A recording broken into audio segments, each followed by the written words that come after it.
Iginiit ni DENR Secretary Gina Lopez na hindi napapabayaan ng ahensya ang trabaho nitong protektahan ang kapaligiran at tiyakin ang maayos na paggamit sa likas na yaman ng bansa.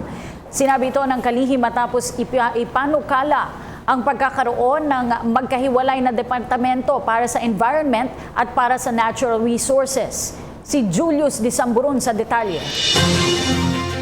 Hindi pabor sa Environment Secretary Gina Lopez sa planong paghahati ng kanyang tanggapan. Sa kasagsagan ng appropriations hearing ng DENR sa Kongreso, tinanong ni Party List Representative Harry Roque ang reaksyon ni Lopez sa balak na pagbuo ng Department of Environment at Department of Natural Resources. Paliwanag ni Roque, may conflict daw sa pagitan ng regulatory functions ng DENR sa aspeto ng pagprotekta sa kapaligiran at ang hakbang nito sa maayos na paggamit sa likas na yaman ng bansa. Because there seemed to be a natural conflict between department that seeks to protect the environment and a department that seeks to promote ultimate use of natural resources. No? Now, using mining as a case study, this is very apparent. No?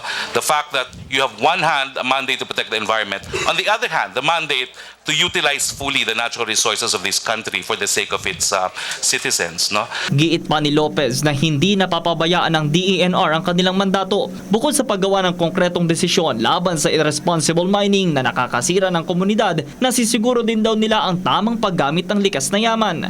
Halimbawa ang lalawigan ng Nueva Vizcaya na mayaman sa prutas at sa ginto. Resources of the Philippines should be utilized and enjoyed by the people of the Philippines. So it's all about choices. Like you go to an area, for example, by the way, I don't support this stand because this will not allow these choices to be made. If you divide it, then you're saying that whatever happens, we're going to mine anyway. In Nueva Vizcaya, the agricultural land there is amazing, like unbelievably amazing, where they have big dalandans and rambutan and mangosteen, which is my favorite fruit, like unbelievable. Maaari din daw maapektuhan ng nasabing separation of priorities ang iba pang desisyon ng ahensya, partikular ang posibilidad na agrikultura at ecotourism. If you divide it, mining and